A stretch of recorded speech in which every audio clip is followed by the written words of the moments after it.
Good afternoon, Michael Malice here. Let that be our welcome for the next hour. We have with us a really fun, exciting return guest. Andy No, his book is called Unmasked Inside Antifa's Radical Plan to Destroy Democracy. You can find his work at the Post Millennial.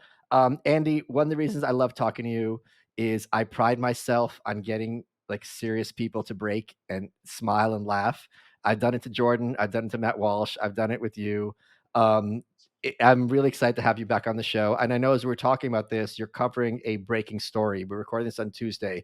Can you give people a little bit a brief of what you've been covering right now? Well, I was the first to break the name identity of the 15-year-old female shooter at the Christian school in Madison, Wisconsin. There was a mass shooting yesterday. Two people were killed on site, several were wounded, two are seriously wounded. And she had a very extensive online footprint that as of yesterday was still up. I was able to confirm her identity.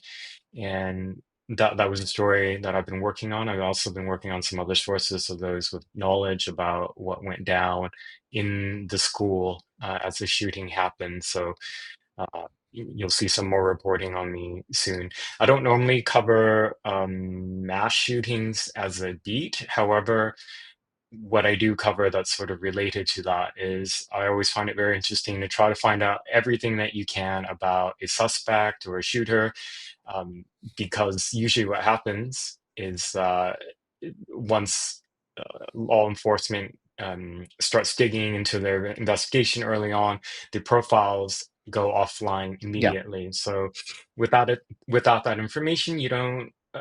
We live in an age now where so much of the psyche of a criminal or a suspect can be known from what they write and say or do online. And unfortunately, there are some people, for like the first attempted assassin against Trump, like his content was removed before anybody was able in the public able to see it. So there's still to this day we don't know very much about him, and there's many other examples of that. So wherever possible, I always try to investigate that, just because you literally have hours or sometimes minutes before that content's taken down. What is the? I've never understood this. You can tell you know this far better than I do. What is the ostensible reason for scrubbing this footprint? And do you agree with that reasoning? I don't know if the FBI and law enforcement agencies have ever publicly stated why. It, it, I assume it's a request that comes from them to the social media companies, but it may also be an internal policy with social media companies for themselves to proactively take that down. There's probably a fear that there could be a copycat attack in which some of these attacks, immediately one can presume that there's a political ideological motivation. So if a person has posted incitement to violence extensively online, one could argue that that's not something you want to have readily available for the public. Another is also to preserve sort of the state of the content, because if people start interacting with these accounts that are still online, then a lot of other variables may become introduced later on in the investigation. It's interesting because there's this song called "Don't Fear the Reaper" by the Blue Oyster Cult, which came out late '60s, early '70s, and it was supposed to be this like Romeo and Juliet like love story song. And as a result of that song, a lot of people started taking their own lives. And the guy who wrote it was just like, "Oh my God, what have I done?" Like just like mortified, and he couldn't put the genie back in the bottle. And I would imagine that there are some people, unfortunately, probably very few, who, if their names are being invoked by these shooters, would take a step back and be like, guys, this isn't what I want. Like, whoa, like, and you would think that people being able to connect those thumbtacks and strings and contact the people they're interacting with, this would be a useful mechanism. There's not enough room in law enforcement to reach out to that whole web, but this is something the internet is really good at, and to kind of intervene and so I think it just makes no sense to me whatsoever. And I think it only feeds the worst kind of conspiracy theories. That's another problem that happens. See, I can get both sides of the argument. one, I just laid out one side of the argument for why social media companies or law enforcement request that stuff is removed. On the other hand, when the public is kept in the dark about some type of violent event, then you have a lot of hypotheses and theories and lies and disinformation that come out and go viral on social media. We see how that can spark potentially even violence sometimes in different places. Yeah. For my own personal philosophy, I do think that as a matter of transparency, we live in an age now where, you know, the the legacy media are no longer the gatekeepers of information. So it's better, I think, for the information to be out there, obviously put out in a way that um, is mindful of sensitive personal information, like names of minors, images of minors, etc., and contextualize. And every journalist who's independent or working at a independent publication has, amongst the editors, you have to make that call for whether you get this stuff out. I I think it was in the public's interest to know ASAP the identity of the shooter. A lot of people actually doubted my reporting because the AP and CNN reported, according to a law enforcement source, that the deceased suspect was 17 years old, and I reported that it was a 15-year-old girl. So a lot of people said, Andy, you're lying or you're reporting fake stuff, but I was very sure that I had the correct identity, all the pieces lined up, I had sources, so I stuck by it. And when the Wisconsin Madison police had their final press conference, the third one in the day last night, they confirmed that I had the right name and the right age. Do they ever? Do these people ever apologize to you, or are you more magnanimous than me, or do you go back to them and demand that they acknowledge that they were wrong? I don't demand that any individual acknowledge that they were wrong. It's just, it would be nice if somebody came out and acknowledged the people who, the independent journalists, not just me, but in situations generally, who do the really hard work and take the risk of putting out the information. It's one thing if you're protected by an institution like the New York Times or something where you have a huge legal team, you have all these different layers of protection. When you're an individual, let's say like me, you put out something that you believe is correct and you source it well, but there's maybe some small risk in that, right? There's always a risk in that a source, as much as you vet them, they might have information that's wrong. For example, that's happened before with other journalists. So it's like the individual takes on all that risk, and if they don't sort of get the acknowledgement of doing that, then unfortunately, that's yeah. I guess I think that I find that a bit unfair. Although I'm trying to remind myself, that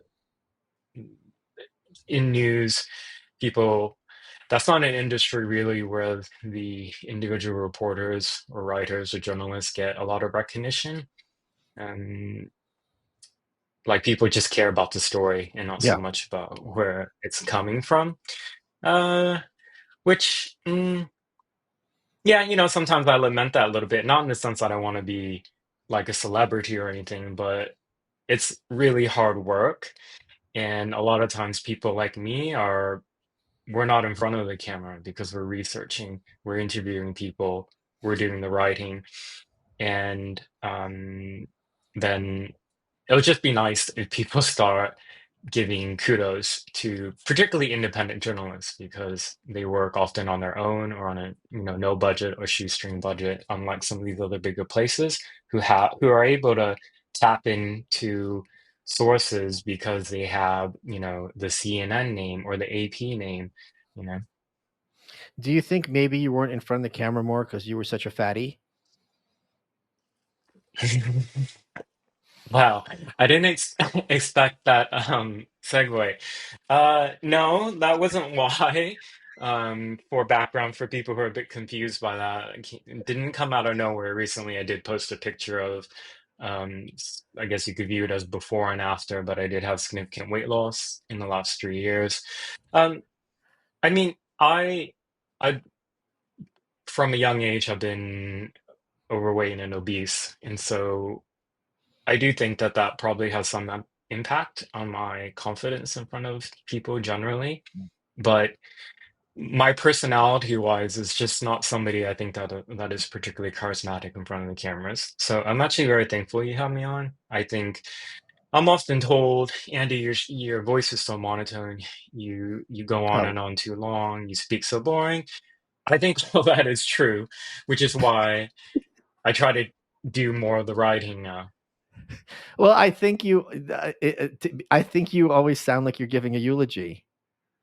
I think that's the thing, and you also, but at the other side, you are someone. Why I love talking to you. You are a good sport, and you do have a sense of humor. So it's fun for me to talk to you to get you to kind of crack and to smile because you're not this Debbie Downer personality. I think maybe there's a part of you that feels that that's professional, but I think people who get to know you, as I have to some extent, like seeing the other sides of you. That you're not just this very almost like 1950 because of your accent. Also, you have that like mid-Atlantic, almost 1940s actor accent because it's slightly British. So I think that's where I like kind of needling you because I think that'll behoove you also because I think people.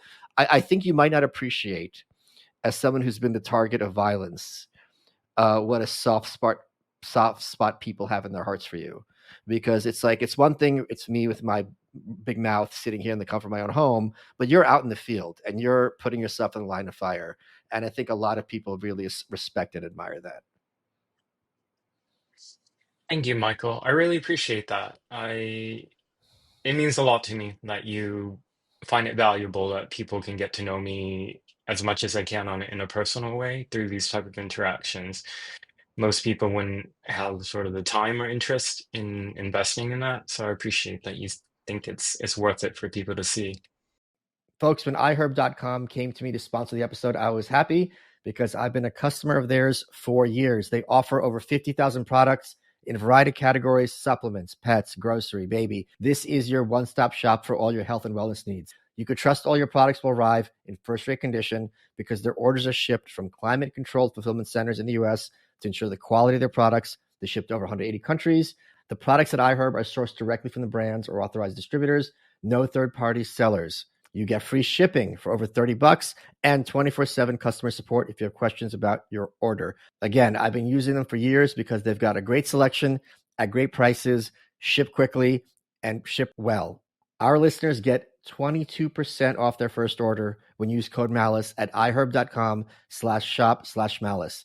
And I've been sitting here paying full price like an idiot. Oh, wait, no. Existing customers get 15% off.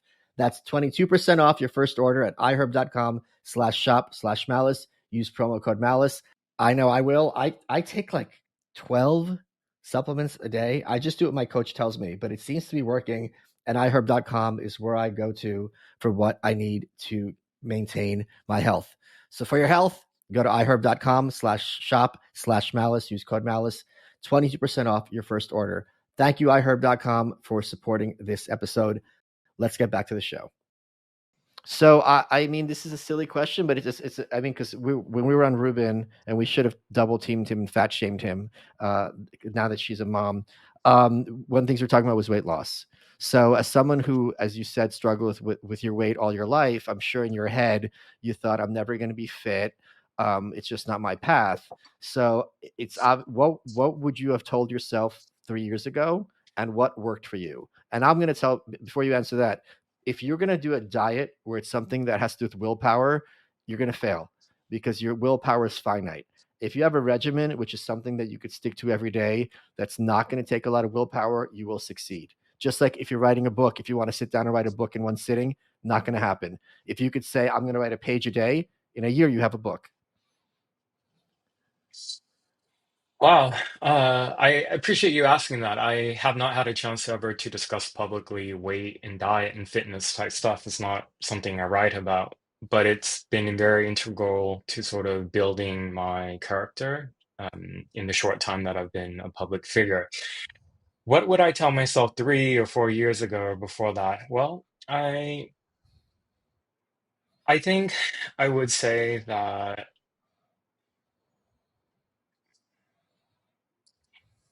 life is short and only you have control over your own actions. And weight loss is a very challenging process, and there's not. Um, I'm trying to think of how to say this in a way that's not banal. Everybody kind of heard this of, oh, believe in yourself, blah, blah, blah, blah. It's about taking control over your actions. It's like you have a goal. Are you going to take steps towards it or are you not? Every time you choose to eat poorly, okay, that may be an individual incident, but when that's how you eat every day, every week, every month, every year, your life is not going to change in this particular regard. And when you're young, you only focus on, as I did for a lot of people, you focus on it in sort of just the body image way, right? You're unattractive, you look, you're fat, blah, blah, blah. When you start getting a bit older, then you see the impact of that weight on your Yeah. body physically and what it does for your health. And as one gets older, time feels faster, right? Every Yeah. year goes by faster, and you start realizing, wait, when I was thinking I spent all these years obese, and for what? Is it worth it? Like, I Right. don't have infinite time left on this world. I wanted to try to be the best version that Andy can be. And I know that sounds like a cliche, but I think for me, like building up the habit of exercise as a regular routine was really hard. My body, my mind, everything fought against it. It was like, why spend, with stretching and workout and time going to the gym and back is let's just say it's 2 hours. That's a big investment in a Oh day. yeah. I could be doing other things in life. I could be working. I could be doing other things.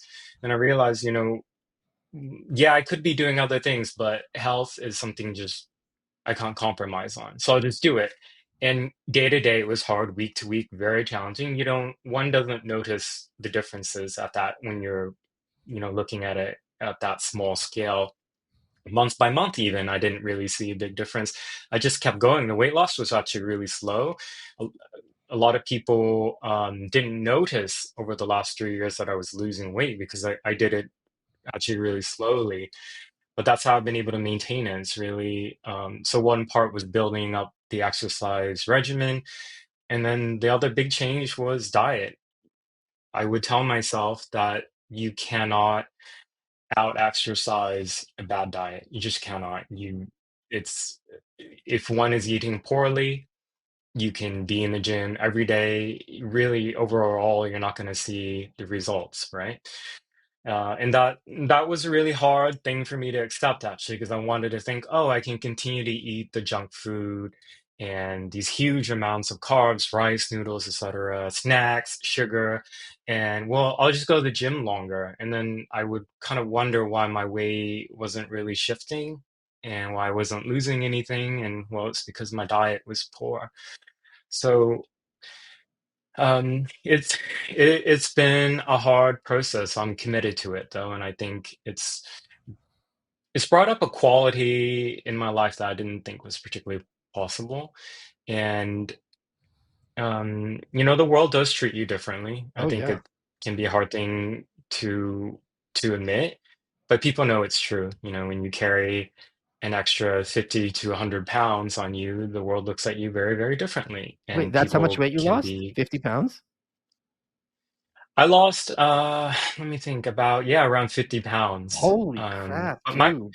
before that, my weight had gone up and down. Like I said, I've been obese all my life, and if you talk to any fat person, most of them will have a yo-yo weight journey. So weight Yeah. loss for me and weight gain has been a thing of,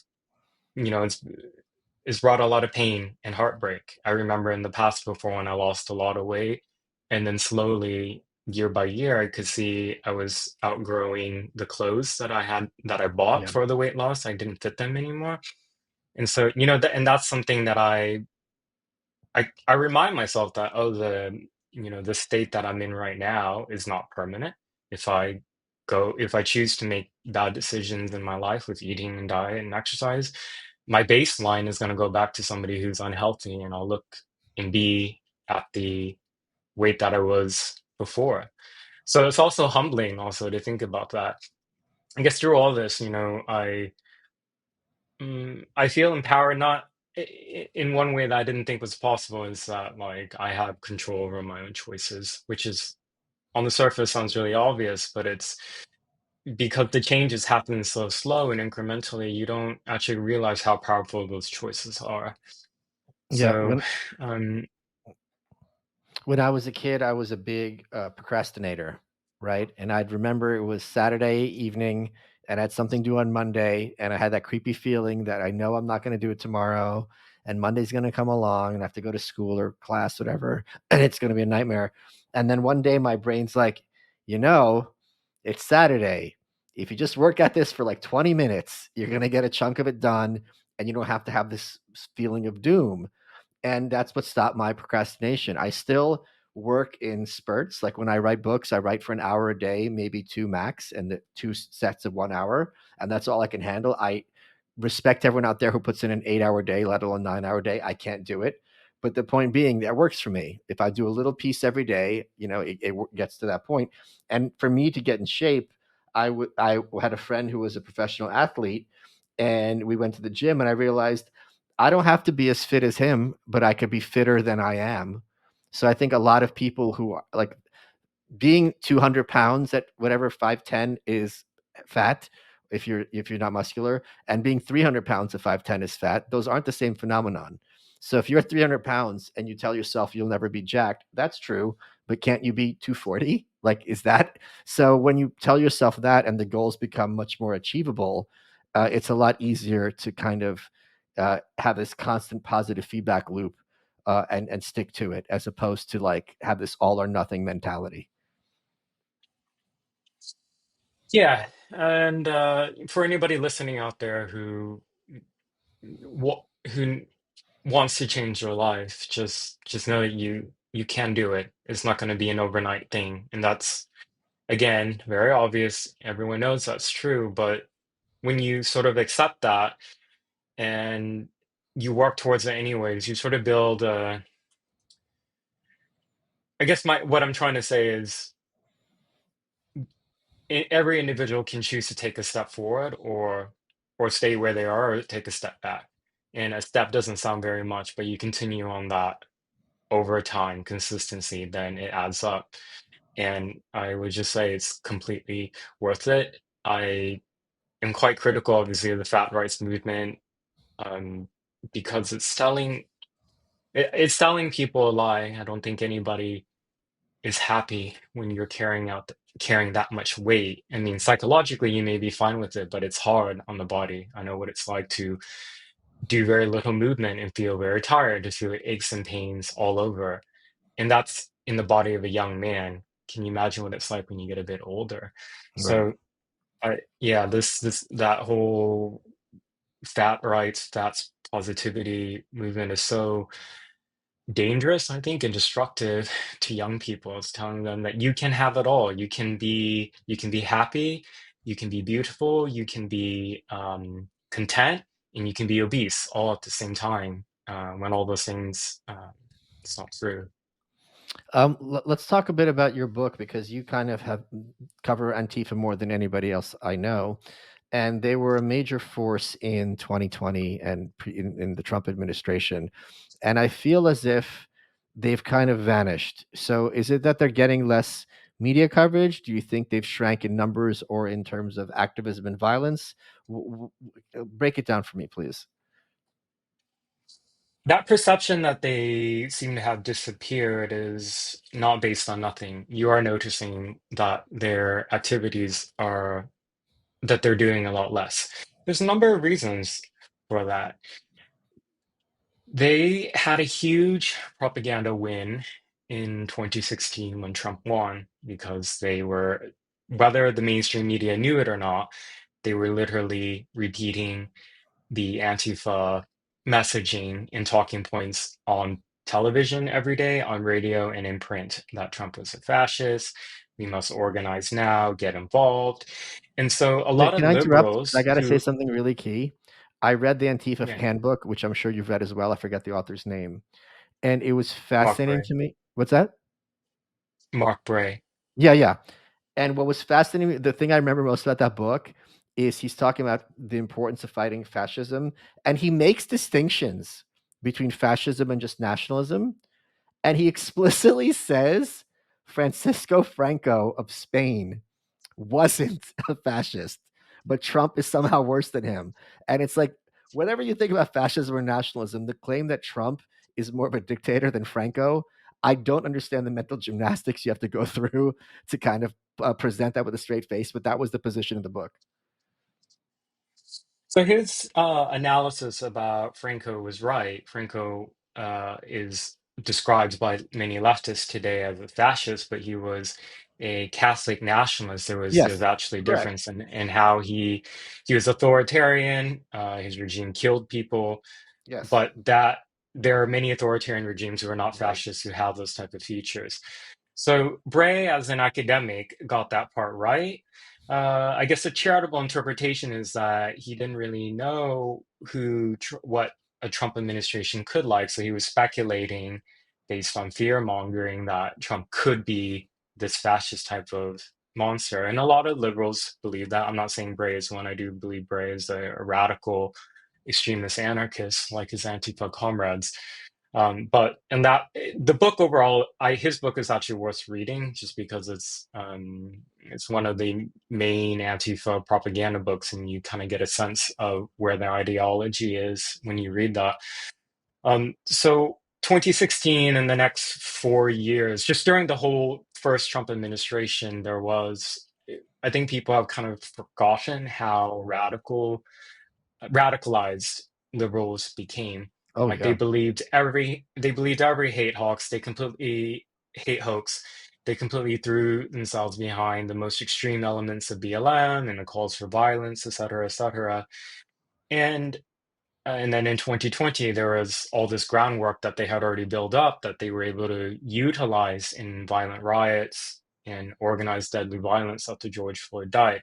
Now, what's different in 2024 is that I think they have their messaging of Trump as a fascist has um,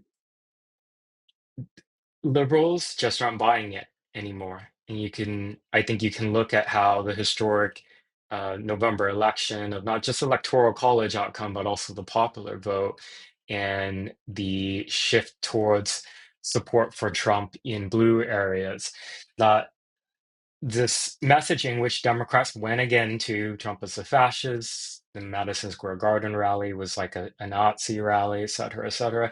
It just didn't work again.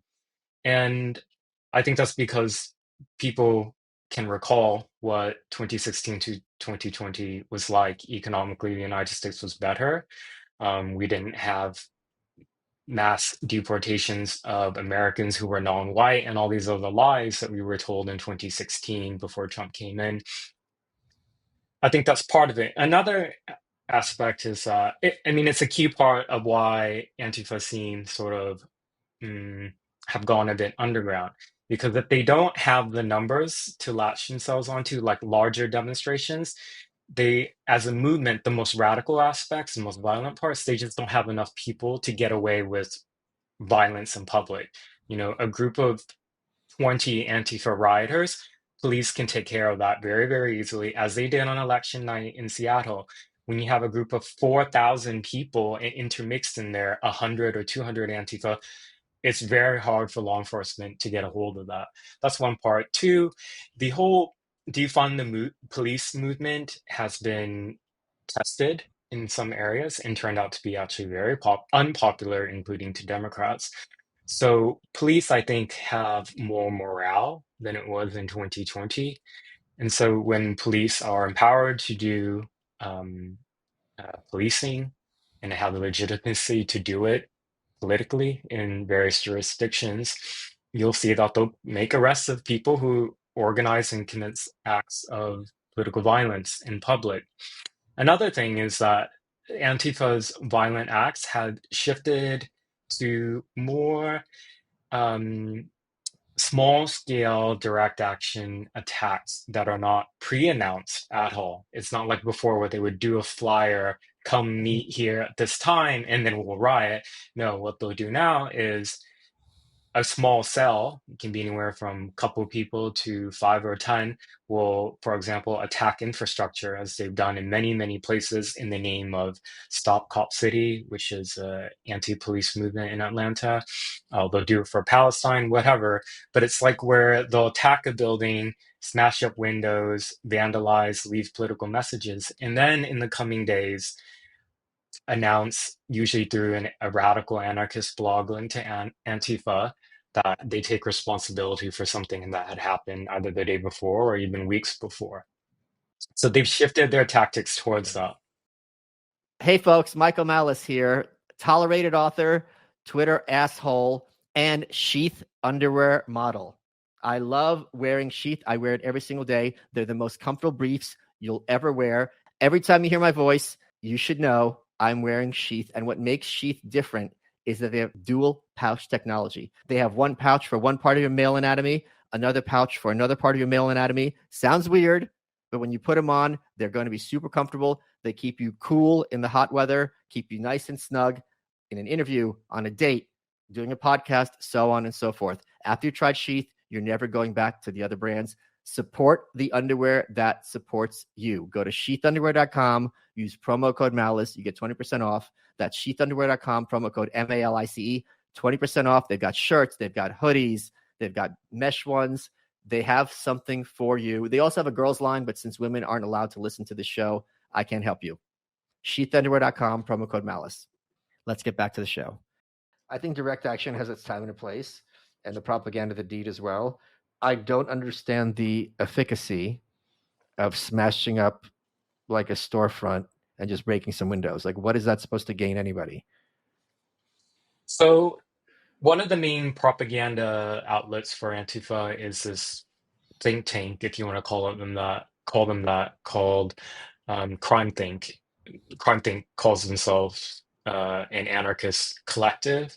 It's anonymous people who contribute writings and such, and they make pamphlets that people can print out. And these little booklets are given out at these so-called anarchist book fairs, where Antifa also recruit and radicalize prospective members. Now, one of their pamphlets is called Why We Break Windows. I go into this into my book, but it was actually quite often cited in 2020 when a lot of violence was directed at random businesses. So one, it's viewed as a visceral attack on capitalism. And two, they believe that by sort of creating an environment where there's vandalism and crime on property, that will bring down the values of the property. It might be seen as a counterattack against gentrification and capitalism, and also that people in those areas would then lose trust in law enforcement and the state to protect their property. And so it's symbolic, beyond just the destruction of a window. So they be- they always call for it because they believe it helps sort of set the ground for uprising, sort of in this context of where lawlessness is allowed to happen. And whilst on an individual scale of like one window being broken isn't gonna do much, what happens, I guess, if it's sort of an environment where police are not able to police and people feel empowered to vandalize at will, then you have, like in 2020, where businesses began to leave Right. downtown in Portland because really, one, there was no police to respond when these attacks happened. Windows that were repaired would get smashed again. So the business would just leave, and then downtown just became sort of the shell of itself, where then all this other sort of criminal activity could happen, drug use, homeless tents, property values were brought down. So it actually did quite have an effect. Like the riots, um, there was a reason why a lot of it happened in Portland and not in some of these nicer suburbs around Portland. It's because there was a context and environment where these crimes could actually flourish, and it had a lot of it had to start with the window breaking. It's literally the exact opposite of Giuliani. It's the whole idea of the Manhattan Institute. For people who don't know, Giuliani's approach to crime when New York was considered ungovernable is, look, if you have a neighborhood and the windows are broken and no one's fixing them, you know that there's not this big cop presence here. It's not going to be safe. It's a kind of a heuristic. And he just figured out, okay, where are all the crimes being committed? And he also had the idea that, yeah, you might be arresting people for minor crimes like jumping the fare, but the people who commit the minor crimes are far more likely to also be committing the major crimes as opposed to a random person, innocent civilian committing the major crimes. So you're going to get kind of your net's going to be very efficient that way. In the same way that everyone who tried crack at one point probably tried marijuana. It's going to be a good subset of the former group. So that's it's fascinating to be like, okay, well, we're going to do the reverse to bring down rents. If we keep breaking these windows, people are going to understand correctly that no one's going to protect them. They're going to flee, and the rents are going to go down. It works. It's like it's kind of clever in their own kind of perverse way. I never even thought about that. Um, do you see a increasing um, division between the corporate Democratic Party and groups like BLM or Antifa who are more on the fringe and more ideological? Yes, that chasm began to become undeniable during the Harris campaign. People might remember that Black Lives Matter Global Network, which is the official nonprofit BLM group, criticized that Harris was installed as the Democratic nominee without actually a democratic process of being selected for that. And that, in turn, a lot of Democrat public figures began to sour in their perceptions of BLM. I think, stepping back a little bit, BLM's reputation in public has taken a big hit. And you can also see that in how they're not receiving very many donations now to the nonprofit. But reporting over the years about how one of the co-founders and figures used the money to buy property, and how it was a lot of money was spent hiring family members to work for the organization, and mismanagement of the funds to the tunes of millions and millions of dollars, I think has soured the goodwill that was in the minds of liberals. That should have been pretty clear from the beginning, because the core foundational claims of BLM going back to 2015 have been based on lies anyways. And the fact that it took so many years for liberals to sort of be fed up about being used and abused for their money, well, I guess better late than never. I think, though, I don't know if there's sort of a shift in the overall liberal mindset in America about how, if they're going to be a bit more, um, apply more scrutiny to some of these woke claims. We'll see. I'm particularly encouraged by the outcome of the election, just because I think, there needs to be a shift in the culture. There needs to be not just a political defeat of some of these radical leftist ideologies, but also they need to be delegitimized, because they're based on lies and the claims are untrue. Um, we're seeing, some Democrat figures speak openly, reflecting on the election and feeling that woke cost them a lot of voters. Whenever they say that, they of course get a lot of pushback. But the fact that they're saying it at all is something.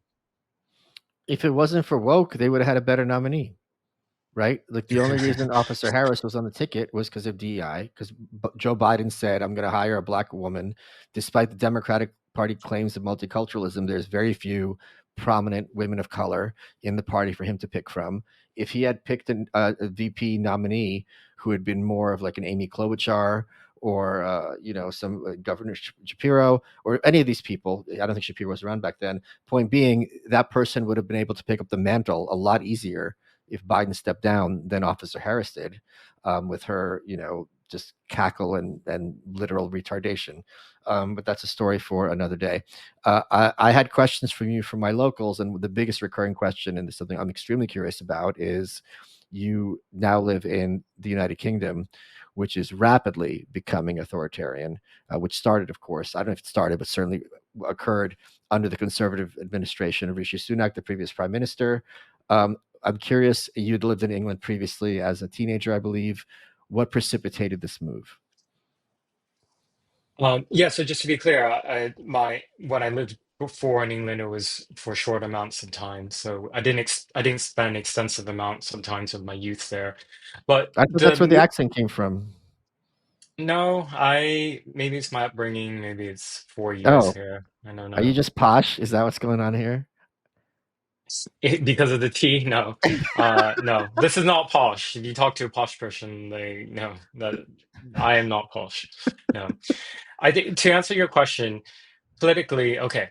So w the left-wing party, Labor, which is you can view them as sort of this literally like the sister party, the Democrat Party in America, they're very effective at using the levers of power to make sort of lasting changes in a way that I think conservatives, just by their sort of philosophical nature, is you don't want to do radical changes if you're, a conservative party, right? It's about sort of maintaining tradition and keeping things as they are or conserving. Well, going back to Tony Blair, it was under him that there were massive changes in how the country was run through um, he really opened up the legal pathways for mass migration, for one. Two, um, the devolution of the various nations that make up the United Kingdom.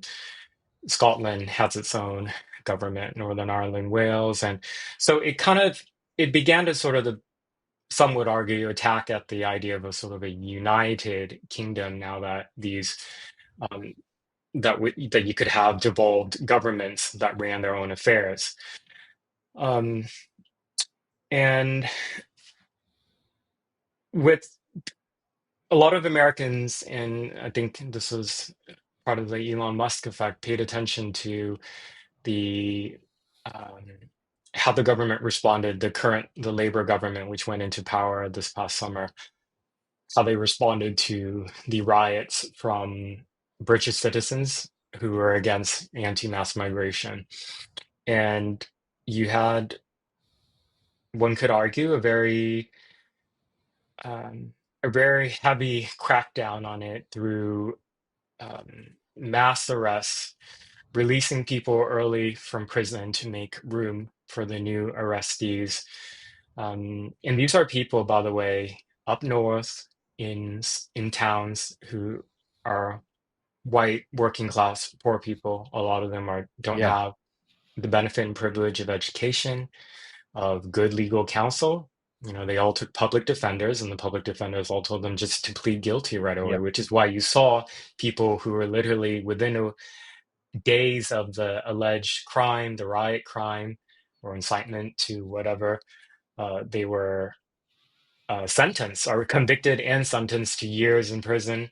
You had people who were um, arrested, questioned, charged over posts they made online, even people who were not involved in rioting but were live streaming. I'm thinking one particular woman, and she said some inflammatory things on video, was convicted and sentenced to many, many months in prison.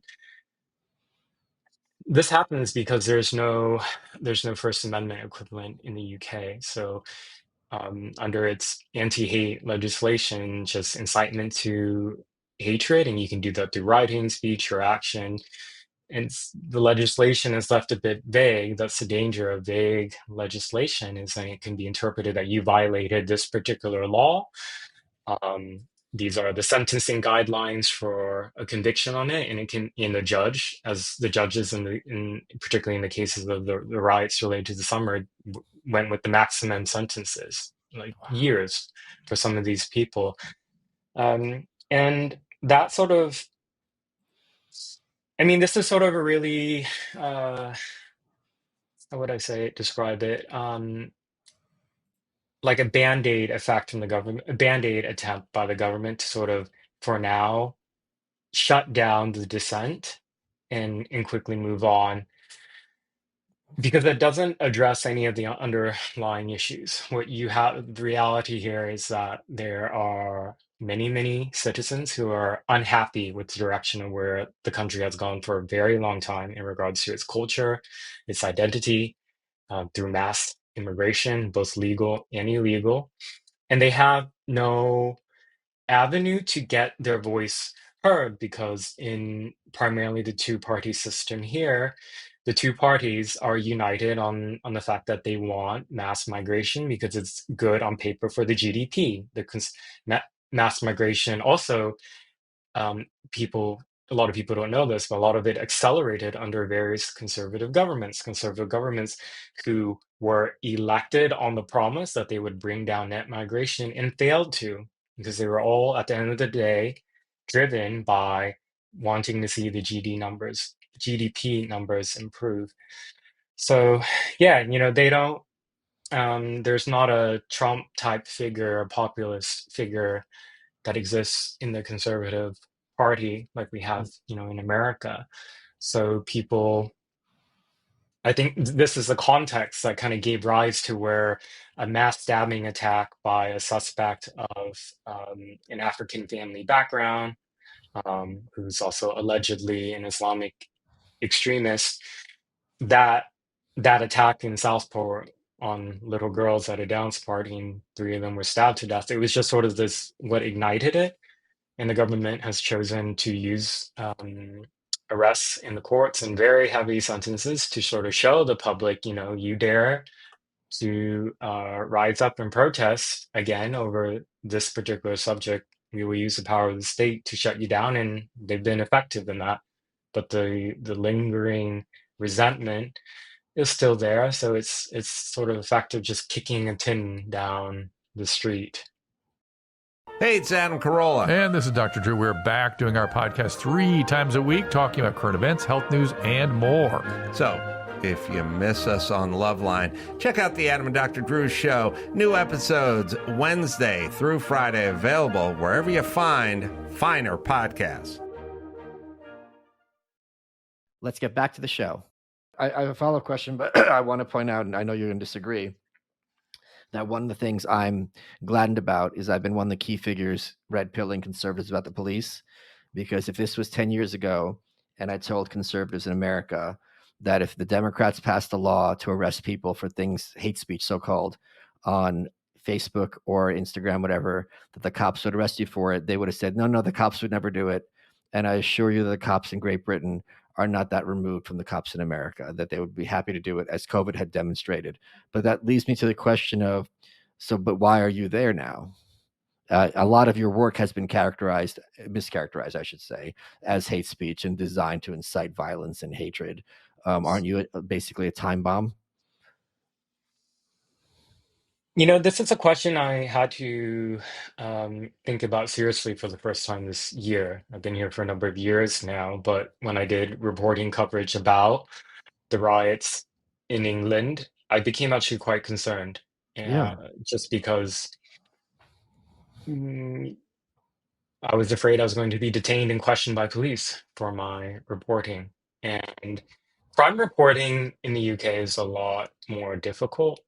America has the most free press protections in the world. Like, for example, the state could never compel a journalist to reveal a source. You could not be forced to do that.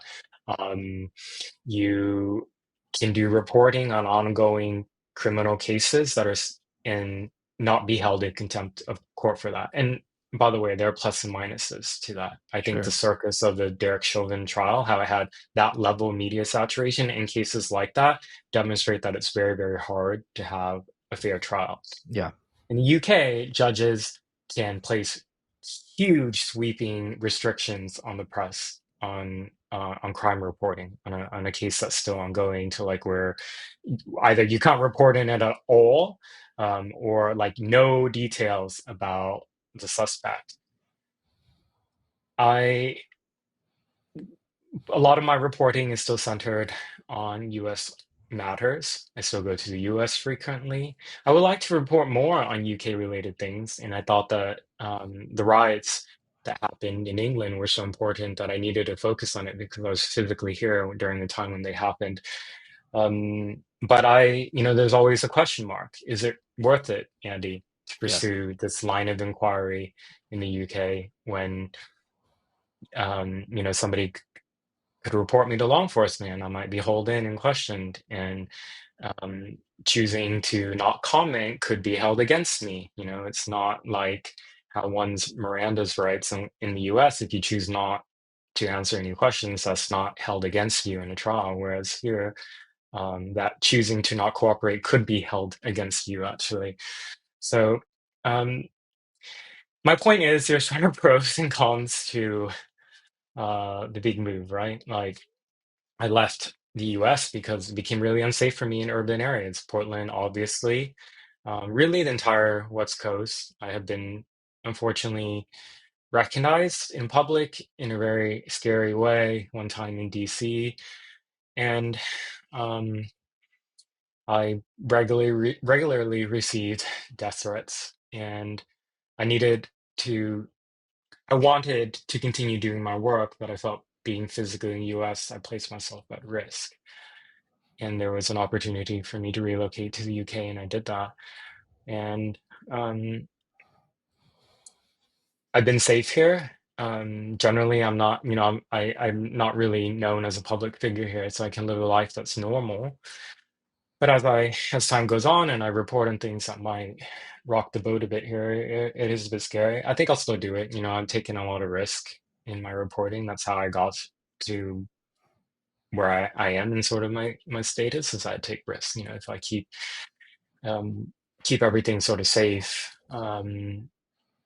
I wouldn't have accomplishments. And So what I think you should do is next time you're in the States and you get recognized, you flip the script on them. You tell them, Andy knows a fatty. Look at me. And then you go, you're racist. You just think we all look alike. And then they're going to feel stupid. I'm I yeah, I had an experience in 2021 where I was beaten pretty badly, and Right. when the group of Antifa, this was in Portland, approached me when they suspected it was me, for a moment I uh, pretended that I was someone else, and it's Did you say, probably because I'm not a good actor. They did not buy it at no, all. because you fucked it up. You said, I'm not Andy. No, I'm Lauren Chen. And they're like, that's even worse. So yeah, I think. Anyways, I joke taken, but I take a lot of precautions to keep myself Of safe course. now. I'm not. There are some. I will say there are some people out there who sort of recklessly put themselves in danger and then capitalize off it. That's not what I do. It's really important, actually, for me, it's about getting the story. And I'm not able to get the story in the same way like I did before, being on the ground with my camera, with my phone out and Yeah. recording people. And I do miss that a lot, covering that type of radical left movement on the ground in America. But I've been able to do other types of on the ground coverage in the UK in settings that are safer, and I've still been able to do my writing. My book came out, which you talked about.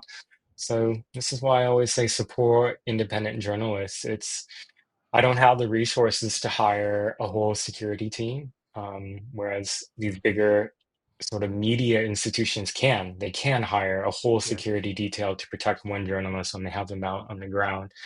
So support your independent journalists who are on social media. What's been the biggest culture shock for you moving to the UK?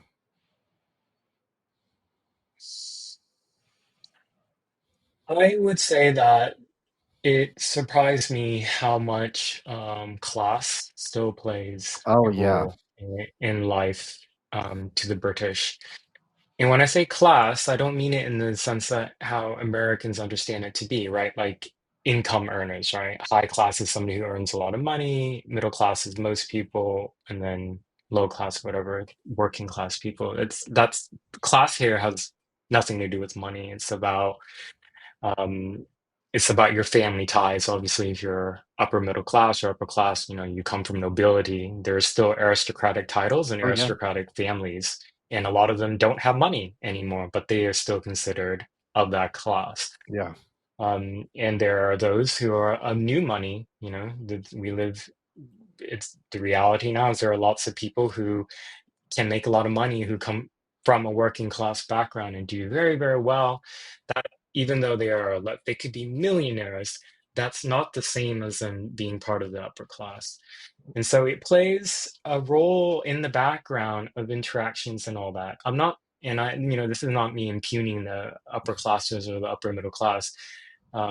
It's the people I met have been lovely. They don't judge people. In fact, the people who do come from aristocratic backgrounds do everything and anything to be very humble about it. That's one thing that I do like about British society is that if you are from sort of the aristocratic background, you don't, put your head above other people. That's really, really frowned upon. And if you do happen to have wealth, you're not supposed to flaunt it in a way.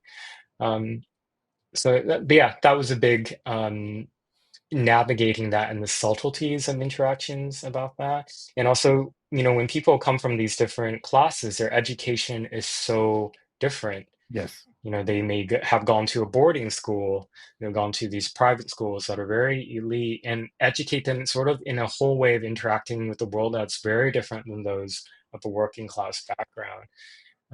With Americans, even with people with economic discrepancies, unless you're like an East Coast blue blood type, everybody, I find that among Americans, you can interact with somebody who has a lot of money, but Yeah. you don't feel like culturally distinct from them. Whereas here, it's like it really is sort of the different stratas produce different cultures and people, and you see it also in the way people speak, the accents as well. So it's like all the markers for class, you can't really escape it. Yeah, when Winston Marshall came over my house, he handed me a mop with a big bow on it, and he's like, "Here, I figured you'd like this." So I didn't know what to say, but he wasn't entirely wrong. Folks, head over to malice.locals.com where Andy took questions from supporting listeners. Andy, we're running out of time. What has been your favorite part of this interview? It's very different for me to talk personally about health stuff. So I appreciate that you gave me the opportunity to actually talk about that extensively. I hope that it's encouraging the people who are watching or listening, and you can do it. You can do it as long as you have control over your actions. You can do it. It's simple. It's simple as that. And paradoxically, it's not simple because you have to do it for the rest of your life. But don't view it as a burden. View it as something good, actually, and something to look forward to. You are welcome.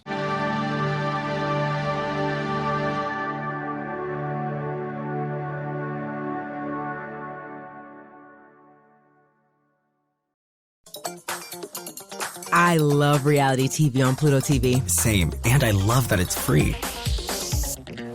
It gives me the freedom to watch Bravo's Real Housewives Vault channel. I'm totally free to watch Bad Girls Club. I'm free for Jersey Shore. Love and Hip Hop, I'm free all day. Survivor, I'm free all night.